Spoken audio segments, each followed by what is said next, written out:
Compañeros, buenas noches. ¿Ahora sí me escuchan? Sí, Lica, ahora sí. Buenas noches, licenciado. Buenas noches, licenciado, si se escucha.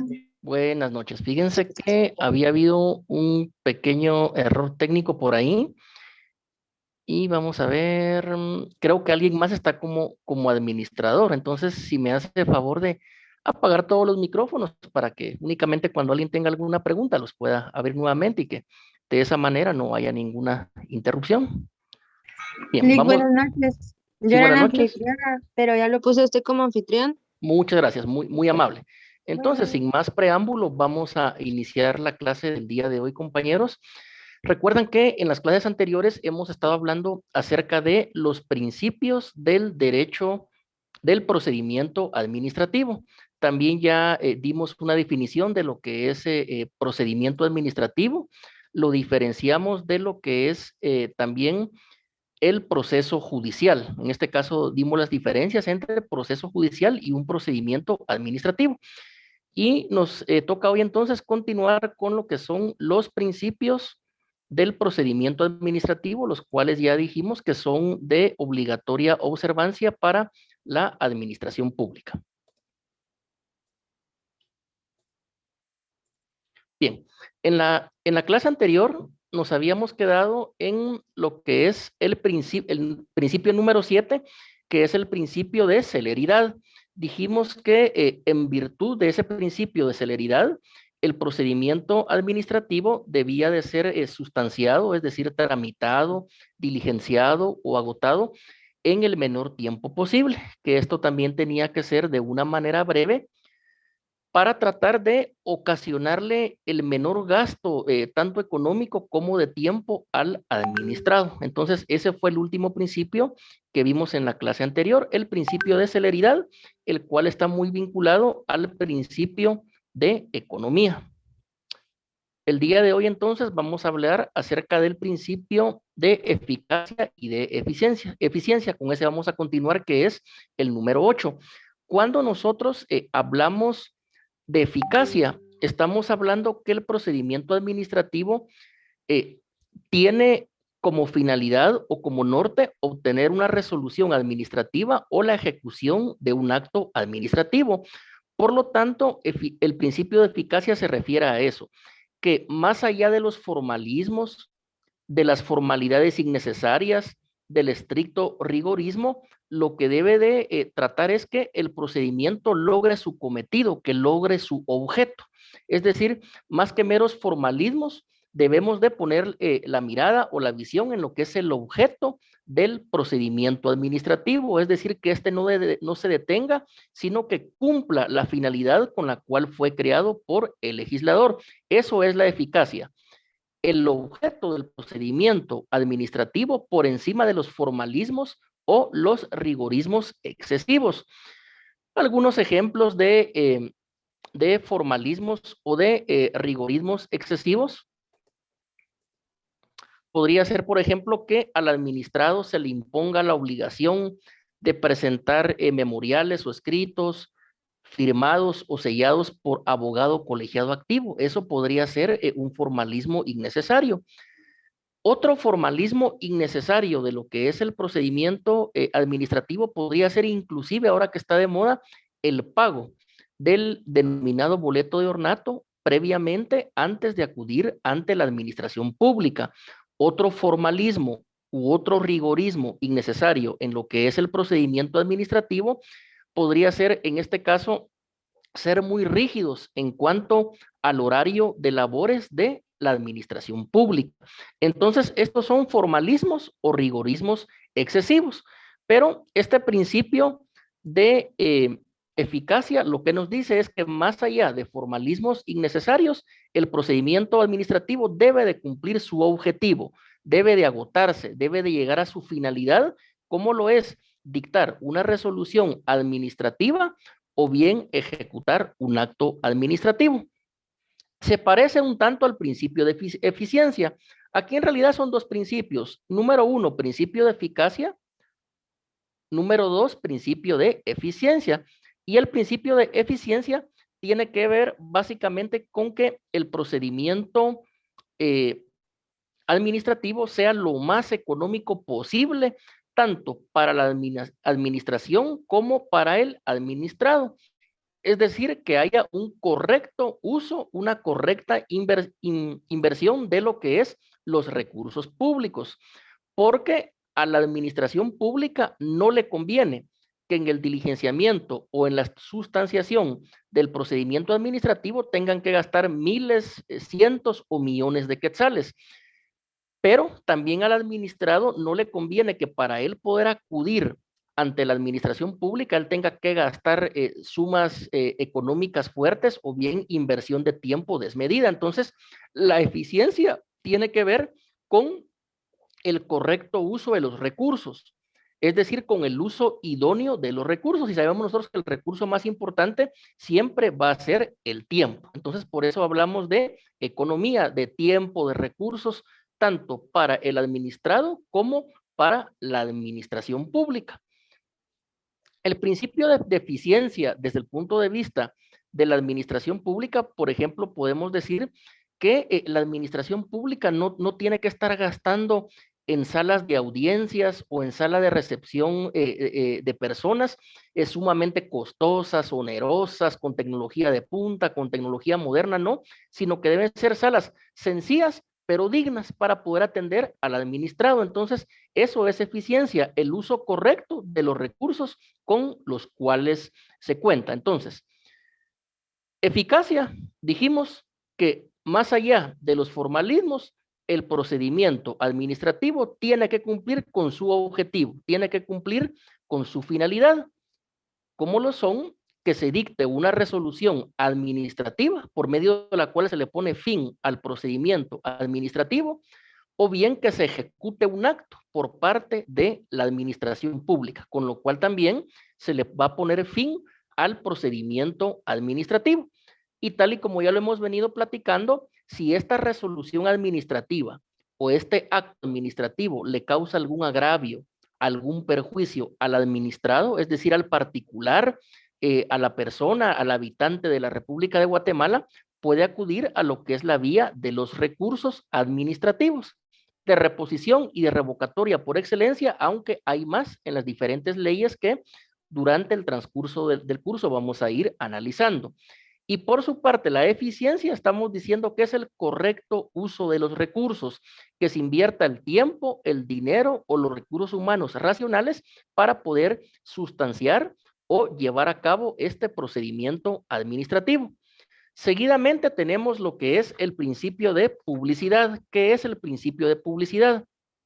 Este principio de publicidad a lo que alude, lo que significa, es que en este caso las partes interesadas, que en este caso va a ser los administrados o el administrado, hablando en singular o en plural, tengan libre acceso a lo que es el expediente administrativo.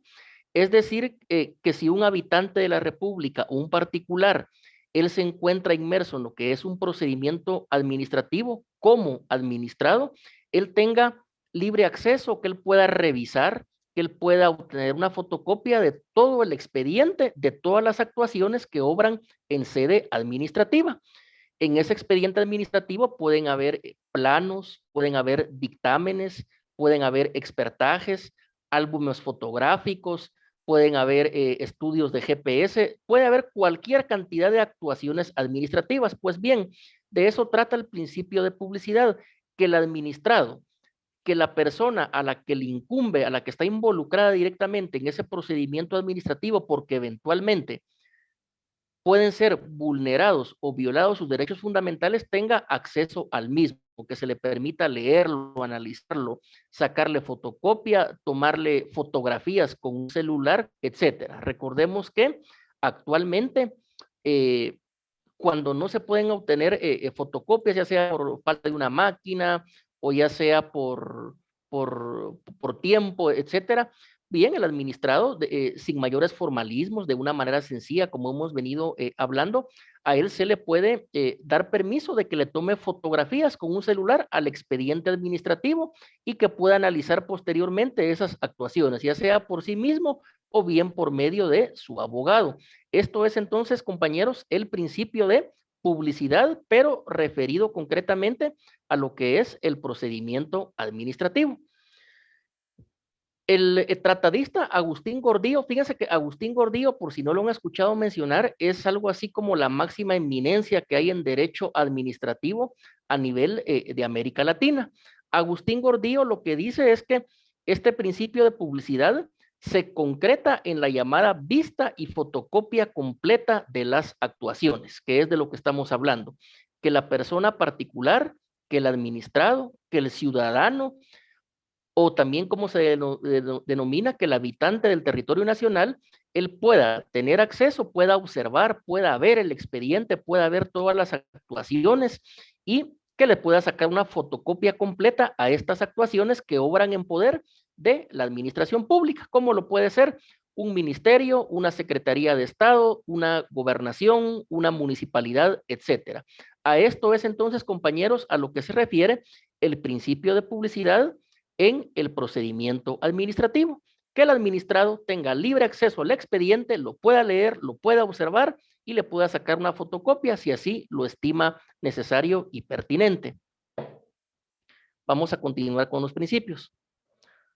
El siguiente principio que tenemos es el principio de buena fe. ¿Qué es la buena fe en el procedimiento administrativo? Pues bien, este principio de buena fe básicamente tiene que ver con una regla de conducta. Es decir, que se espera tanto de la administración pública como del administrado que durante la tramitación del procedimiento administrativo ambos se conduzcan con buena fe. La buena fe se puede observar desde los aspectos más sencillos hasta los aspectos más complejos.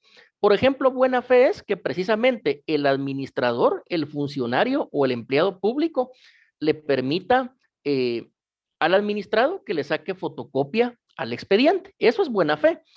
Por parte del administrado, la buena fe sería que cuando va a sacar fotocopia de las actuaciones o del expediente en trámite, que no vaya a romper las hojas, que no lo vaya a rayar, que no se vaya a robar un folio. Eso es buena fe, es decir, conducirse con ética, con moral, con valores, con probidad. Y reitero, este principio de buena fe tiene que ver tanto para las personas administradas como en este caso para la administración pública. Buena fe. Algunas preguntas, dice Byron Andrés, ¿y la clase para cuándo? Para hoy. Lo que pasa es que habían problemas técnicos, de lo cual ya pidió una debida disculpa, pero no hay buena fe y también en esta clase se debe observar el principio de respeto, colega. Continuamos. Entonces, principio de descentralización. Cuando estudiamos Derecho Administrativo 1... Licenciado, perdón. Adelante. ¿En qué momento se pueden hacer las preguntas? Si tienen alguna pregunta en concreto, la pueden hacer de una vez y con mucho gusto yo se las contesto. Yo diría que al final, porque es una pregunta un poquito más general sobre los principios, LICRAS. Bueno, entonces su pregunta al final, si algún compañero tiene alguna pregunta en concreto, con toda la confianza la puede hacer, que para eso estamos, para poder responder cualquier duda. Entonces, la descentralización nos enseñaron en Derecho Administrativo 1, que es una forma jurídica en que se organiza la administración pública. Por eso hablamos nosotros de entidades descentralizadas. Por ejemplo, hay entidades descentralizadas y autónomas, pero básicamente una entidad descentralizada es aquella que tiene personería jurídica propia y tiene recursos propios. Hay una discusión ahí doctrinaria, ¿verdad? Que ustedes ya la habrán escuchado varias veces, si la Universidad de San Carlos es descentralizada o es autónoma, si el INAV eso no es descentralizado, etcétera. Pero básicamente descentralización tiene que ver con que algo no tenga un centro. En nuestro caso es que no todo esté concentrado aquí en la ciudad capital, en la ciudad de Guatemala, no, sino que por lo menos cada oficina pública importante tenga una oficina en cada cabecera departamental o en cada cabecera municipal, etcétera. Si hablamos del ámbito municipal en concreto, ahora están las famosas minimunis, que son una idea muy buena porque le acercan la administración pública al administrado. Si bien es cierto, en la ciudad capital hay transporte, hay vehículos, hay taxis, hay Uber, pero una persona a lo mejor por escasos recursos o por falta de tiempo o por una incapacidad física, le va a ser un poco difícil viajar de la zona 18 hasta la municipalidad de Guatemala. Bueno, ¿cómo se ha resuelto eso? Hay una minimuni en la zona 18 y así en otros municipios, pero acá la idea que es necesario que captemos es que descentralización es eso, que no todo esté concentrado en un solo lugar, que no todo esté concentrado en una cabecera municipal, en una cabecera departamental, en un edificio público, en una oficina, etcétera, sino que la administración pública se acerque al ciudadano, se acerque al administrado. Recordemos, compañeros, que todos los servidores públicos, seamos empleados o funcionarios públicos, llámese Policía Nacionales Civiles, maestros, personas que trabajan en extracción de basura, hasta jueces, diputados, magistrados, todos nos debemos al pueblo de Guatemala y por lo tanto nuestra función es servir con excelencia y tratar en la medida de lo posible de satisfacer las necesidades sociales para las cuales fue creado el órgano público. Y en este caso, la descentralización tiene ese objetivo, acercarle la administración pública a la persona administrada. Un ejemplo que está de moda y es el que podemos ver a diario es los puestos de vacunación. Los puestos de vacunación tienen que ser descentralizados. Tiene que haber un puesto de vacunación hasta en la aldea más lejana del municipio de Nevaj Quiché, hasta la aldea más lejana del municipio de La Libertad Petén, etcétera. Eso es descentralización. Y descentralización como un principio del procedimiento administrativo, lo tenemos que comprender y captar desde el punto de vista que el administrado, en esa tramitación del expediente administrativo, la administración tiene que estar lo más cerca posible. Las oficinas públicas, en la medida de lo posible, deben de ser descentralizadas y estar a la mano o estar cerca de la persona administrada, en este caso de toda persona particular. El siguiente principio del procedimiento administrativo es el principio de desconcentración. La desconcentración como una forma de organización de la administración pública se parece mucho a la descentralización. Lo único es que con la desconcentración siempre el alto mando, las tareas de dirección, de liderazgo, la toma de decisiones y en este caso la dotación de recursos económicos, es decir, de dinero, de recursos públicos, va a tener un órgano principal, va a haber un jefe. Por ejemplo, del Ejecutivo, quien lo dirige es el presidente de la República, pero eso no es una limitante para que, por ejemplo, el Ministerio de Gobernación o el Ministerio de Educación, etcétera, tengan oficinas administrativas en cada uno de los departamentos. Por eso es que hay direcciones departamentales de educación, por ejemplo, porque se está desconcentrando la administración pública, pero acá no tiene personería jurídica propia y no ejecuta fondos propios, sino que siempre hay una labor de dirección, en este caso unipersonal. Entonces, desconcentración en cuanto al procedimiento administrativo significa acercar la prestación de servicios en el lugar o domicilio del usuario, con economía para este y de esa manera lograr descongestionar el poder central. Es decir, se trata de que el ciudadano, el particular, el administrado, no tenga que gastar tantos recursos en la tramitación de un procedimiento administrativo y también se trata de descongestionar el poder central, es decir, que no todo se tenga que realizar en un edificio público, en una oficina o una cabecera municipal, no, sino que esté desconcentrada y se pueda descongestionar, en este caso, a una autoridad central o podría ser también a una autoridad municipal, a una autoridad local. Y esto se relaciona con el procedimiento administrativo porque también en la tramitación o en la sustanciación de este procedimiento administrativo debe existir desconcentración, que el ciudadano no tenga que ir de manera obligatoria hasta la sede de la municipalidad, que no tenga que venir al Ministerio de Educación, que no tenga que venir a la sede del INAV, que no tenga que venir al campus central de la Universidad de San Carlos de Guatemala, no, sino que se acerque la administración pública al administrado, ya que es su deber. ya que reitero, todo empleado o funcionario público, desde los de alto rango hasta los de rango bajo, hasta un policía o un soldado raso, todos nos debemos a la ciudadanía. Y por ello el principio de desconcentración.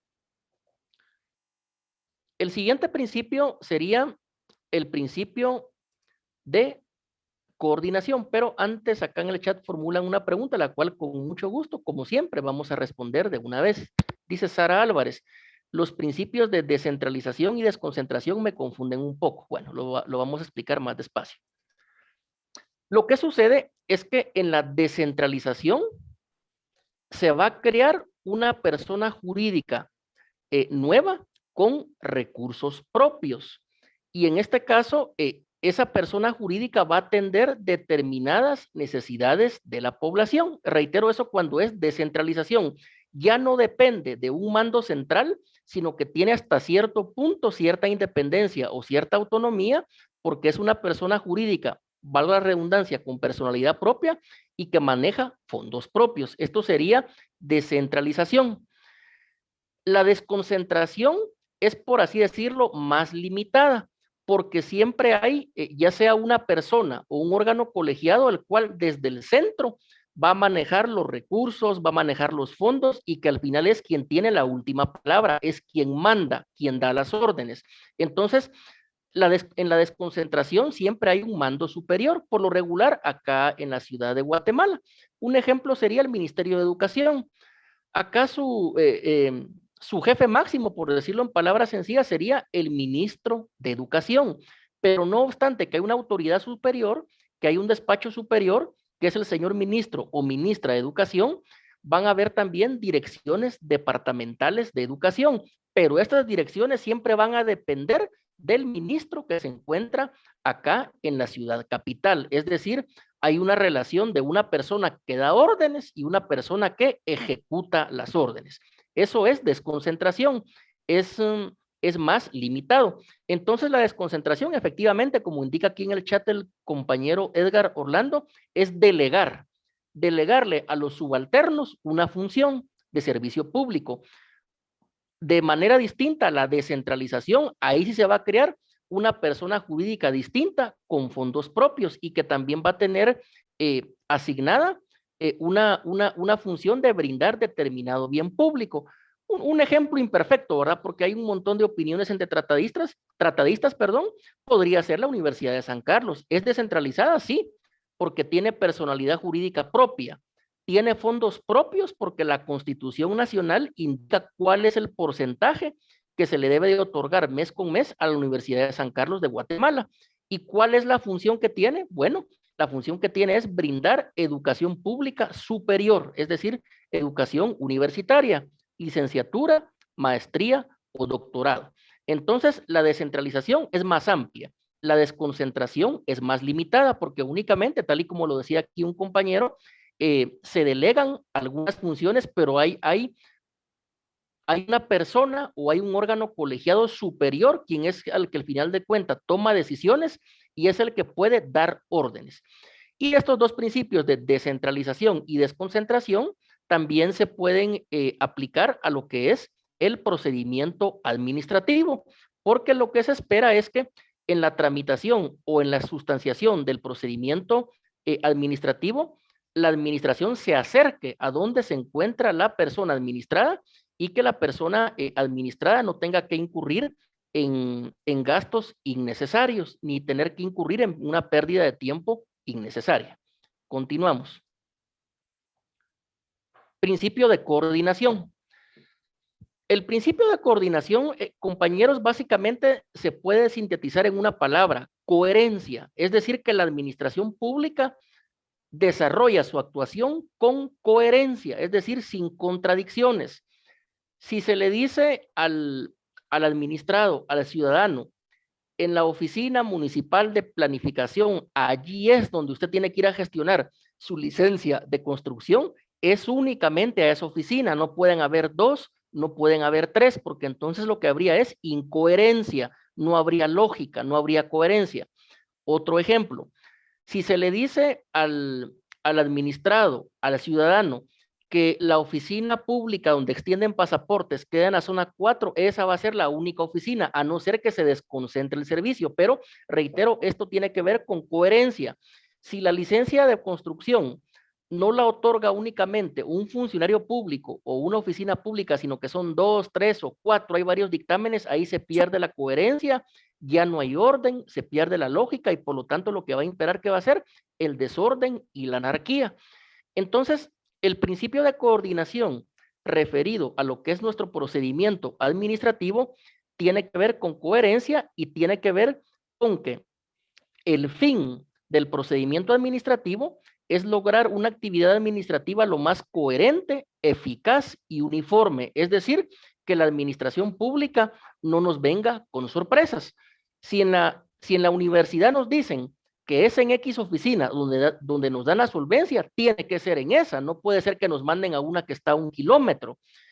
Si, por ejemplo, los que ya nos inscribimos para ser vacunados nos indican que nos van a vacunar en, en el Parque Central, zona 1, tiene que ser ahí. No puede ser que cuando lleguemos nos manden a la zona 5, a la zona 2 o a la zona 18, porque entonces ya no existiría coherencia.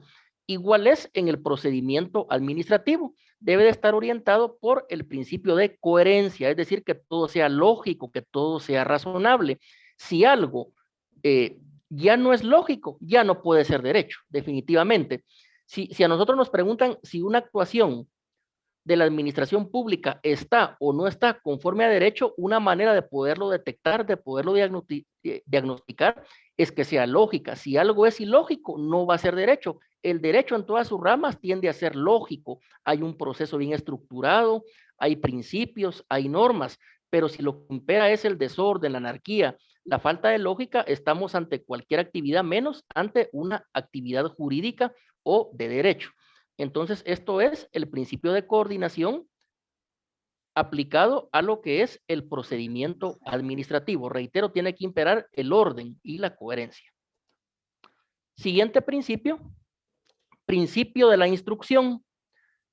¿Qué significa este principio de la instrucción? Este principio se parece mucho a lo que en derecho procesal penal todavía algunos le llaman la instrucción, ¿verdad? Eso le llaman la instrucción del proceso, aunque sabemos que ahora en penal lo que hay es un ejercicio de la acción penal pública que le corresponde al Ministerio Público que investiga, que averigua la verdad. Pues bien, en el caso del procedimiento administrativo, este principio de instrucción tiene que ver que en este caso es a la administración pública a la que le compete instruir el procedimiento administrativo. Es decir, nadie se puede estar arrogando facultades que no le competen.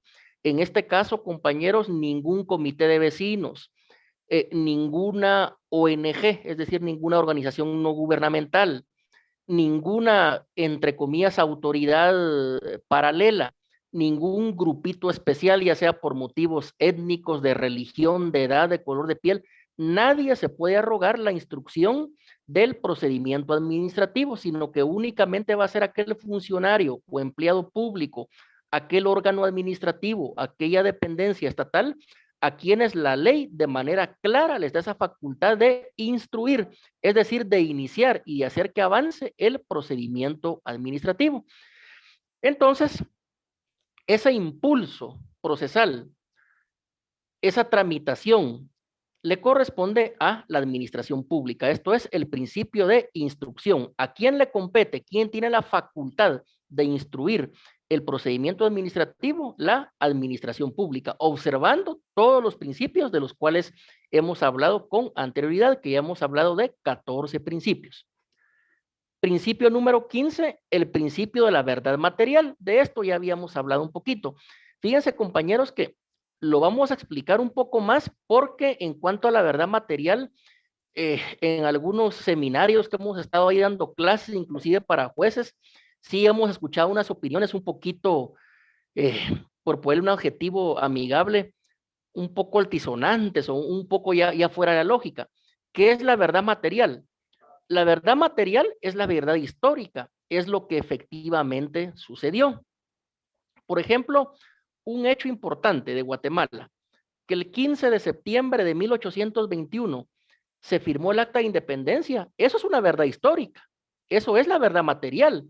Eso lo podemos encontrar en libros, en documentos de la época. El acta de independencia está allí en el Archivo General a la par de la Biblioteca Nacional, etcétera. Es un hecho histórico, es algo que efectivamente sucedió en la práctica. Si yo les digo, por ejemplo, la firma de los acuerdos de paz, eso también es un hecho histórico, es una verdad material, porque los acuerdos también ahí están en el Archivo de Centroamérica, ahí firmaron, ¿verdad? El presidente de la República, el ministro de la Defensa, los comandantes guerrilleros, es un hecho histórico, es algo que se puede probar, algo que efectivamente sucedió. Si nosotros, por ejemplo, decimos, compañeros, que el día viernes 13 de marzo del año 2019 en Guatemala se detectó el primer caso de COVID-19, eso es una verdad histórica, es una verdad material, porque es cierto, a una persona ahí está su registro médico, que le practicaron un hisopado y lamentablemente resultó positiva, y el resto de la historia todos lo sabemos. Si, por ejemplo, nosotros decimos que en Guatemala han muerto hasta el día de hoy 10,000 personas de COVID-19, eso es una verdad histórica, eso es una verdad material. Entonces, colegas, sí, reitero, fue año 2020, no fue 2019, fue 13 de marzo del 2020. Tiene razón Anabela, que nos escribió ahí en el chat. Gracias por la precisión. Si nosotros hablamos, por ejemplo, colegas, siempre reitero poniendo ejemplos de lo que es la verdad material o lo que es la verdad histórica. Si nosotros decimos que el día 3 de agosto del año 2021, a partir de las 7:10 de la noche, inició la cátedra de Derecho Procesal Administrativo, esa es una verdad histórica, es una verdad material, es algo que ocurrió. Todos ustedes son testigos que la clase se impartió. Acá hay una computadora, estamos utilizando Zoom, eso se puede grabar, es decir, es una verdad material, es una verdad histórica, es un hecho cierto. Ahora bien, si yo me pongo a hablar, por ejemplo, de que el día 3 de agosto bajó un platillo volador en medio del estadio Mateo Flores, esa ya no es una verdad material, ya no es una verdad histórica, eso va a ser una fábula, eso va a ser una mentira.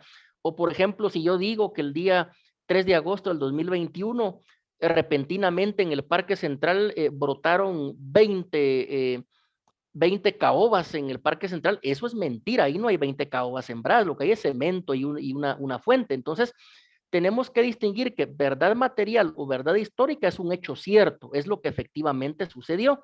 Pues a nuestro procedimiento administrativo, tal y como ya lo hemos venido mencionando, lo que le importa es la verdad material. La verdad material es lo mismo que la verdad histórica, es decir, ¿será cierto que al administrado, al ciudadano fulano de tal que vive allá en el municipio de Nevaj, fue él el que tapó un desagüe municipal? Vamos a averiguarlo si fue él, y si fue él, lo vamos a sancionar administrativamente. Por ejemplo, ¿será que, por ejemplo, al Policía Nacional Civil fulano de tal, él fue el que pasó rayando la autopatrulla nueva? Si es cierto, lo vamos a sancionar administrativamente. Entonces, la verdad material tiene que ver con que a través del procedimiento administrativo, a través de su tramitación, a través de aportar prueba, a través de escuchar a las partes, vamos a tratar de averiguar la verdad histórica, la verdad material, lo que efectivamente sucedió. Es decir, ¿quién fue el vecino que tapó un desagüe pluvial? ¿Quién es el vecino que está contaminando un río? Por ejemplo, ¿quién es el funcionario público que no está, por ejemplo, entregando los pasaportes a tiempo a los administrados?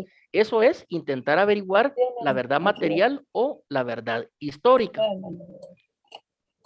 que es lo que le interesa al derecho procesal administrativo. ¿Por qué les decía que esto ha generado un tanto de polémica? Fíjense, compañeros, que esto ha generado polémica porque hay algunos abogados, incluso abogados penalistas, lo cual verdaderamente da lástima y pareciera que por gusto se han escrito tantos libros de derecho procesal penal, se han impartido cátedras, se han impartido maestrías, etcétera. Todavía dicen de que el objeto del proceso penal no es la averiguación de la verdad. ¿Y entonces cuál es? ¿Verdad? Lo mismo sucede con el procedimiento administrativo. Se debe de tratar en la medida de lo posible de averiguar la verdad material, es decir, para ver a quién le asiste la razón. ¿Será que le asiste la razón al administrado? ¿Será que la razón asiste a la administración pública o qué es lo que está sucediendo? Entonces, esto es el principio de verdad material. Siguiente principio, principio número 16.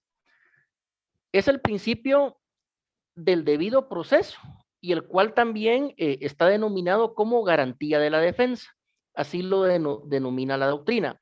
Pienso que a estas alturas de la carrera de Ciencias Jurídicas y Sociales, ya todos ustedes tienen una definición, tienen un concepto de lo que es el debido proceso, ese debido proceso que nos lo enseñan desde siempre, pero que lamentablemente, compañeros, en los juzgados o en los tribunales o en la administración pública, se vulnera, se violenta, se evade, se tergiversa, se malaplica todos los días en perjuicio del administrado o del ciudadano. Entonces, el debido proceso, que en realidad en este caso tendría que ser debido procedimiento, porque estamos hablando de un procedimiento administrativo y no de un proceso judicial, tiene que ver con que se cumpla de una manera ordenada y lógica con todas aquellas fases que establece la ley. Es decir, que esa concatenación de actos o de fases sea de conformidad con la ley.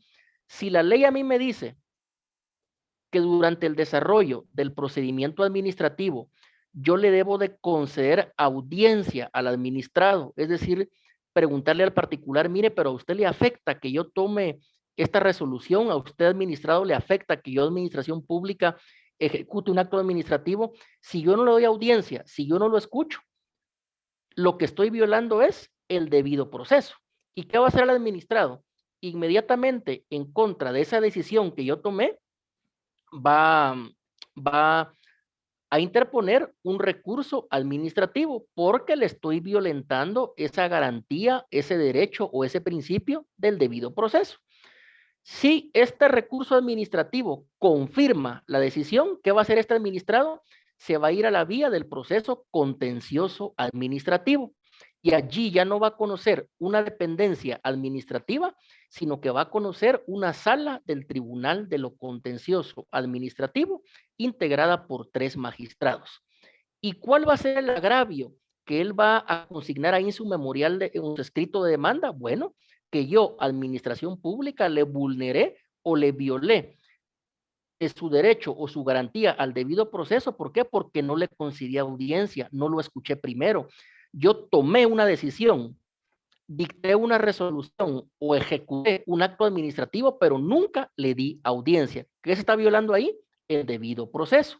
Entonces, si se dan cuenta, compañeros, si no se observa estrictamente, si no se respeta, si no se pone en práctica lo que es el debido proceso, esto va a poder generar un recurso administrativo, léase recurso de reposición, recurso de revocatoria o demás recursos expresamente regulados en leyes administrativas, o nos podríamos ir hasta lo que es un proceso contencioso administrativo, pero no termina ahí el problema. Si con el proceso contencioso administrativo tampoco se le pudo reparar al ciudadano, al particular, ese derecho que él tiene al debido proceso, eventualmente también él se puede ir a lo que es la acción constitucional de amparo y terminar esto con una apelación de amparo hasta la Corte de Constitucionalidad. Entonces, vea lo interesante. Si no se observa fielmente este principio del debido proceso, un problema pequeño que inician un procedimiento administrativo, a lo mejor en la municipalidad de Nevaj Quiché, a lo mejor en la municipalidad del Chalpetén o en el municipio más alejado del interior de la República de Guatemala, si no se respeta este debido proceso, esto puede terminar hasta en la Corte de Constitucionalidad por medio de una apelación, de un amparo. Es decir, si no se respeta el debido proceso, esto lo que va a desencadenar es la interposición de recursos administrativos, va a desencadenar, presentar una demanda contenciosa administrativa o llegar inclusive hasta una acción constitucional de amparo por no respetar este principio del debido proceso en la tramitación o en la sustanciación del procedimiento administrativo. A este principio del debido proceso, algunos tratadistas se denominan también garantía de la defensa. Pero esta es un concepto, en nuestra opinión, en nuestro criterio, muy restringido, porque el debido proceso no tiene que ver únicamente con derecho de defensa, es decir, defensa material por sí mismo o una defensa técnica por medio de un abogado. No. Debido proceso tiene que ver con derecho de audiencia, con escuchar al administrado, tiene que ver con varios de los principios que hasta el día de hoy hemos visto. Pero reitero, lo importante es esto, que en el procedimiento administrativo hay que respetar esto, el debido proceso. El principio número 17 es el principio de supremacía constitucional. Nosotros sabemos que en virtud de la supremacía constitucional, cualquier norma jurídica, sea tratado, ley ordinaria, reglamento, disposición de autoridad superior o hasta cualquier circular, tiene preeminencia sobre ellos la Constitución Política de la República de Guatemala, es decir, cualquier tratado, ley ordinaria, reglamento, circular o disposición normativa de carácter general que contradiga la Constitución Política de la República de Guatemala, que restrinja los derechos que la misma nos reconoce a todos los habitantes de la República de Guatemala, es nula de pleno derecho y por lo tanto el juez la debe de inaplicar. Es decir, que si un juez está observando que una norma o ya sea un reglamento o un acuerdo contradice o tergiversa lo que establece la Constitución Política de la República de Guatemala, debe de aplicar el texto constitucional e inaplicar, es decir, no aplicar, sino que ignorar el texto que sea inconstitucional. En el procedimiento administrativo, que es nuestro objeto de estudio, esto lo que significa es que en esa tramitación, en esa sustanciación del procedimiento administrativo, desde que inicia hasta que termina, por medio de una resolución o la ejecución de un acto administrativo, se debe de conocer, observar y respetar estrictamente todos los artículos de la Constitución Política de la República de Guatemala. Porque, reitero, si no se observa el texto constitucional en primer lugar, es decir, con primacía, en este orden de ideas, lo que va a poder hacer el ciudadano o el administrado es, primeramente, un recurso administrativo. En segundo lugar, un proceso contencioso administrativo. Y en tercer lugar, inclusive, proceder a lo que es una acción constitucional de amparo, por no respetar el principio de primacía constitucional. Estoy repitiendo esta diapositiva porque algunos compañeros querían nuevamente observar los principios 14 y 15. Entonces, la primacía constitucional debe de ser respetada y observada por cualquier funcionario o empleado público. Un agente de Policía Nacional Civil en su actuar diario, él debe de respetar lo que dice la Constitución Política de la República de Guatemala. Un maestro de educación primaria, aunque se encuentre en el lugar más alejado del territorio nacional, debe de respetar lo que indica la Constitución Política de la República de Guatemala. Alguien preguntará, bueno, ¿y cuál es la obligación? Respetar, por ejemplo, el derecho a la no discriminación, respetar a los niños, etcétera. Un fontanero municipal, una persona que extrae basura, cualquier empleado, por muy humilde que sea su puesto, pero debe de respetar lo que indica el texto constitucional. Fíjense, compañeros, que la Constitución Política de la República de Guatemala consagra el principio de la igualdad entre hombres y mujeres. Pero, ¿qué pasaría si en una dependencia de la administración pública el funcionario o el empleado municipal va a discriminar a una persona por ser mujer? Bueno, en este caso no está respetando la igualdad que establece la Constitución Política de la República de Guatemala. Entonces, a esto nos referimos cuando hablamos del principio de supremacía constitucional en lo que es la tramitación, en lo que es la sustanciación del procedimiento administrativo. Reitero, siempre todo funcionario o empleado público, sea del máximo nivel de dirección, sea hasta un soldado raso, un policía raso, pero todos debemos de respetar y observar fielmente el texto constitucional y no digamos en un procedimiento administrativo, porque si en un procedimiento administrativo no se respeta esta supremacía de la Constitución, a lo que va a dar lugar es a que el administrado pueda interponer recursos, ya sea recursos administrativos, ordinarios, o bien irse a la acción constitucional de amparo. indican en el chat, Samuel, Lee, ¿cuáles son las 3 consecuencias que se derivan en la supremacía constitucional? Un amparo ante la CC, denuncia ante lo contencioso administrativo, y la última no lo anoté. Ah, sí, dijimos esto, que cuando se violenta el principio del debido proceso, la primera facultad que tiene el administrado es presentar un recurso administrativo. Ese recurso administrativo por lo regular va a ser revocatoria o reposición. Aunque también hay recursos muy especiales que son otras leyes las que lo regulan, que más adelante lo vamos a ver. Bueno, entonces en primer lugar es un recurso administrativo que lo va a conocer la administración pública, ya sea el mismo funcionario que dictó la resolución ilegal o el superior jerárquico de este funcionario que dictó una resolución ilegal. Un ejemplo de esto, el recurso lo puede conocer, por ejemplo, el director de la Policía Nacional Civil o lo puede conocer su superior jerárquico, que quién es el ministro de Gobernación. Entonces, lo primero es interponer un recurso administrativo. En segundo lugar es irnos a la vía del proceso contencioso administrativo ante un órgano jurisdiccional, que en este caso va a ser del organismo judicial, una sala del Tribunal de lo Contencioso Administrativo. Y por último, irnos a lo que es la acción constitucional de amparo, que en segunda instancia o en apelación la va a conocer la Corte de Constitucionalidad. A esto me refería de las 3 facultades o las 3 consecuencias que puede tener la administración pública por no respetar el principio del debido proceso durante el trámite o la sustanciación del procedimiento administrativo.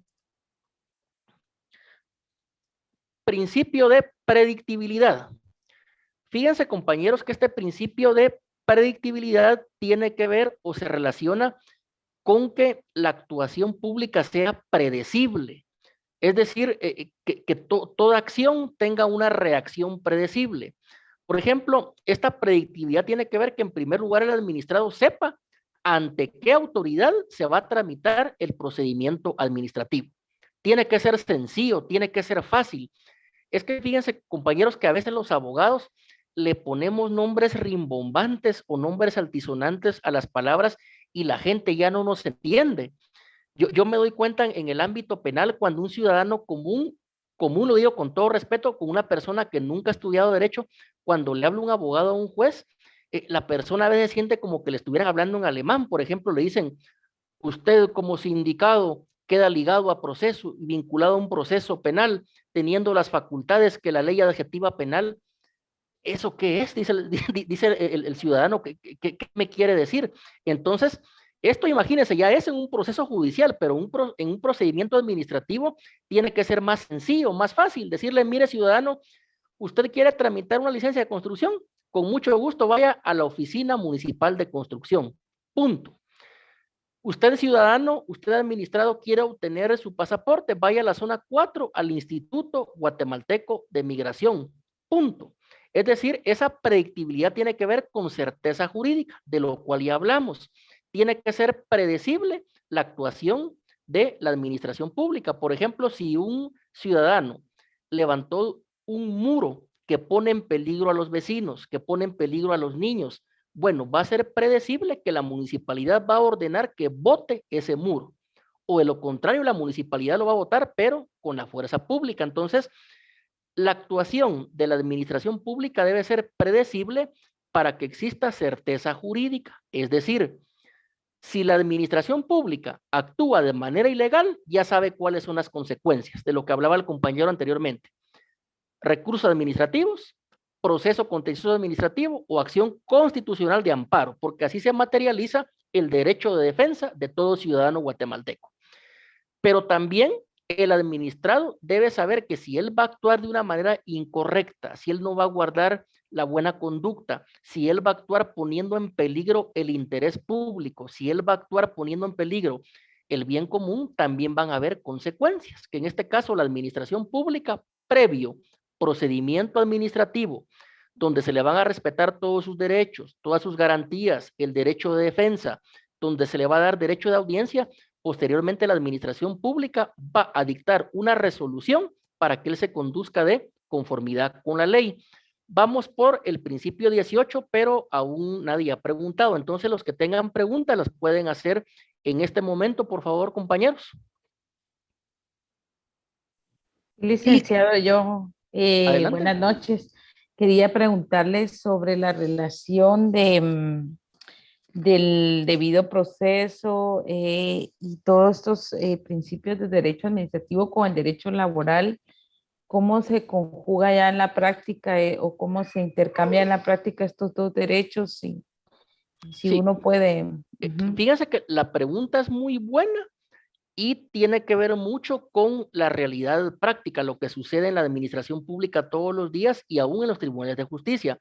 Lo que pasa, compañeros, ustedes se han dado cuenta, inclusive con las preguntas que han hecho en las clases anteriores, existe una relación entre el derecho laboral y el derecho procesal administrativo, pero es una relación aparente. Porque fíjense, colegas, que, por ejemplo, ¿cuál es la característica distintiva del proceso laboral o del derecho laboral? Bueno, que un proceso laboral es ante un juzgado de trabajo o previsión social, mientras que el procedimiento administrativo va a ser ante una dependencia de la administración pública. En el proceso laboral van a haber dos partes, patrono y trabajador. Yo pienso que ya no es necesario explicar quién es patrono y quién es trabajador. En cambio, en el procedimiento administrativo no. En el procedimiento administrativo está la administración pública y el administrado, que es todo particular o todo habitante del territorio de la República de Guatemala. En lo que es el derecho laboral o el proceso de trabajo, aquí lo que se va a aplicar va a ser el Código de Trabajo y algunos instrumentos internacionales en materia de derechos humanos. En el procedimiento administrativo lo que se va a aplicar van a ser leyes o reglamentos de carácter administrativo. Entonces, esas serían las diferencias, pero hay algunos casos que efectivamente tiene razón la compañera, lo que es más difícil poder detectar para el abogado dedicado al litigio es, bueno, ¿qué hago? ¿Interpongo un recurso administrativo o me voy a lo que es un proceso laboral? Es decir, el Policía Nacional Civil que lo destituyen, ¿qué tiene que hacer? A él lo van a destituir por medio de una resolución del Tribunal Administrativo, disciplinario, perdón, de la Policía Nacional Civil. Dice, bueno, ¿qué hago? ¿Interpongo un recurso administrativo ante el ministro de Gobernación o me voy a un juicio ordinario laboral? Allí es donde se distinguen los buenos abogados, los abogados excelentes, de los que no lo son. Ahí es donde se distinguen los especialistas de los neófitos.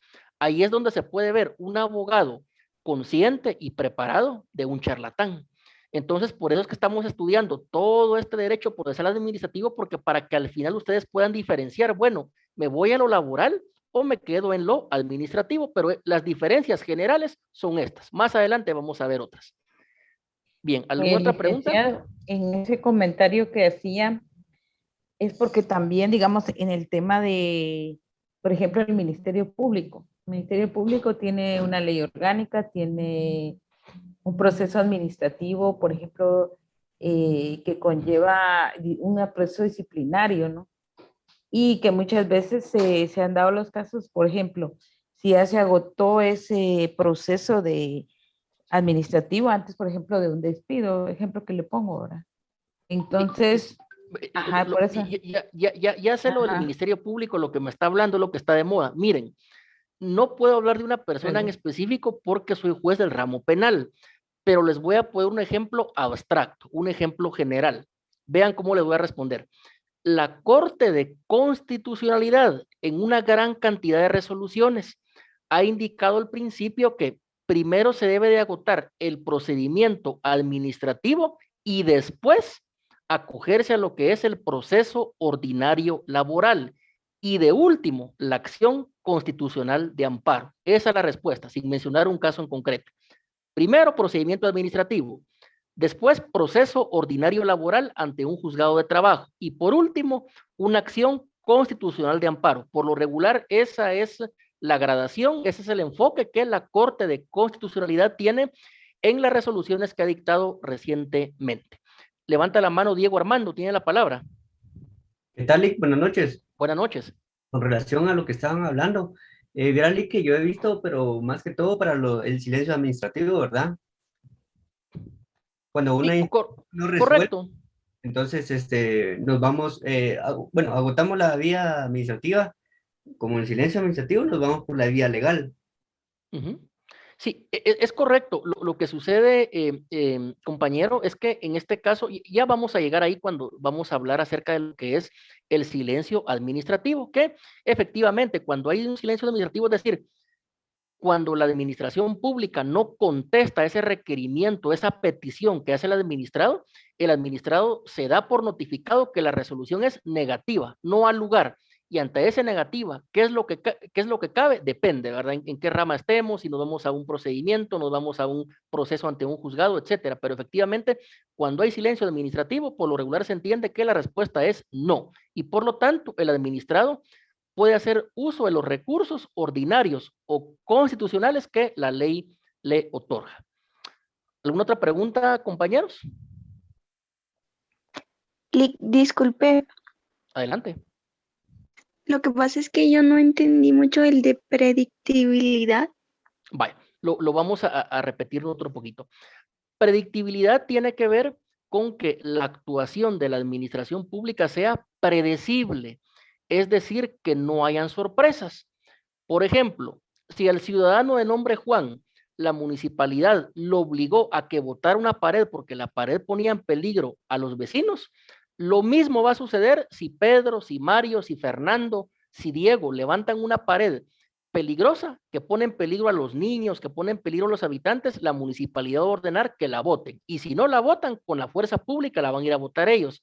Esto es ser predecibles, que cada quien sepa que un acto trae una consecuencia en igualdad de condiciones, porque si la municipalidad a Juan lo obliga a que vote la pared, pero a Pedro no, pero a Francisco sí, pero a Cindy no, en este caso no hay predictibilidad, lo que hay es arbitrariedad y la municipalidad va a hacer lo que ellos quieran. Entonces, el principio de predictibilidad en el procedimiento administrativo tiene que ver con certeza jurídica, que la administración pública sea predecible, que haya igualdad, que no hayan sorpresas, que no haya discriminación, sino que como se dice coloquialmente, todos sean medidos con la misma vara.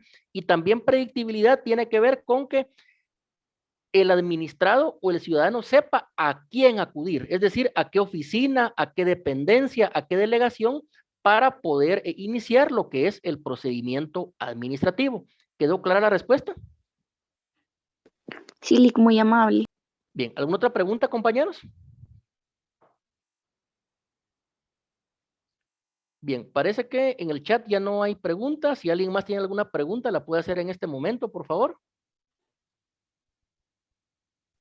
Vamos a... Licenciado, con una Adelante. pregunta. En lo que la compañera hace la pregunta, vamos a correr nuevamente la presentación por si alguno no ha tomado nota. No obstante, ya esta semana subiremos todas las diapositivas y el material a la plataforma. Adelante, compañera. La pregunta es, por ejemplo, en derecho laboral, los principios dentro del derecho laboral les sirven también como bases y como fundamento a la hora, ¿verdad? De el proceso, ¿verdad? Y como un poder de interpretación también de las acciones que se lleven a cabo dentro del proceso. En el caso del derecho administrativo también son las bases, me imagino, y se pueden mencionar en algún momento como fundamento, licenciado de doctrina Sí, es que efectivamente puede- principios tienen todas las ramas del derecho. El derecho penal tiene sus principios, el derecho procesal penal tiene sus principios, el derecho del trabajo tiene sus principios y nuestro procedimiento administrativo, que es objeto de estudio del derecho procesal administrativo, también tiene sus principios. Estos principios son directrices generales, son directrices que se deben de observar y de respetar en la tramitación del procedimiento administrativo, pero sí, efectivamente, todas las ramas del derecho tienen principios los cuales deben de ser respetados, los cuales se deben de aplicar. Algunos están contenidos en la Constitución o en las leyes ordinarias, en los reglamentos o bien en la doctrina, o inclusive recientemente también en los tratados internacionales en materia de derechos humanos. Y también hay algunos que son aquellos que estudiamos en Introducción al Derecho 1 y 2, que son los principios generales del derecho. esos principios que le son consustanciales a todas las ramas del derecho. Y efectivamente, en cualquier rama del derecho, incluyendo la que es objeto de estudio en nuestra clase, se deben de respetar esos principios. En nuestro caso, los principios propios del procedimiento administrativo, que son directrices generales que se deben de aplicar y de observar en la práctica. ¿Alguna otra pregunta, compañeros? Bien, yo creo que ya no hay preguntas, tampoco en el chat ya no tenemos ninguna pregunta. Entonces, reitero, se van a subir a la plataforma tanto las diapositivas como otro material de estudio que ustedes van a poder leer y analizar, que les va a servir primero para aprender para la vida, aprender para cuando ya sean abogados en ejercicio, y segundo también para aprobar las evaluaciones que posteriormente se van a estar indicando. Vamos a ver en el chat. Licenciado, Adelante. perdón, ¿nos recomienda algún libro? Disculpe. Sí, o ya lo algunos libros? hice en la primera clase. En la primera la voy a clase ver. recomendé el libro del doctor Hugo Calderón. No obstante, les digo que hay muchos libros de derecho administrativo, la mayoría son buenos, de autores nacionales, de autores extranjeros. Ustedes ahí en el programa de estudios que está en la página de la facultad, ahí lo pueden ver en la bibliografía, hay autores nacionales y extranjeros y todos esos libros son recomendables. Lean todo lo que puedan, si encuentran artículos en internet, bájenlos, léanlos y estudienlos. Las clases que yo doy no están únicamente basadas en el libro del doctor Hugo Calderón, sino que las clases se basan en un montón de autores. Uno, el que mencionó el día de hoy, como lo es Agustín Gordillo u otros autores. Ya en la siguiente clase les voy a explicar los puntos que hasta aquí hemos visto, en qué autores nacionales o extranjeros, que son varios, me he basado y me he fundamentado. Bien, creo que ya no hay preguntas, compañeros. Entonces, solo reitero, nos quedamos entonces el día de hoy en el principio 18, que es el principio de predictibilidad. En la siguiente sesión vamos a continuar con lo que es el principio número 19, que es el de conducta procedimental. Finalizamos la clase, que todos tengan una buena noche y que el día de mañana sea lleno de éxitos. Buenas noches. Gracias, licenciado.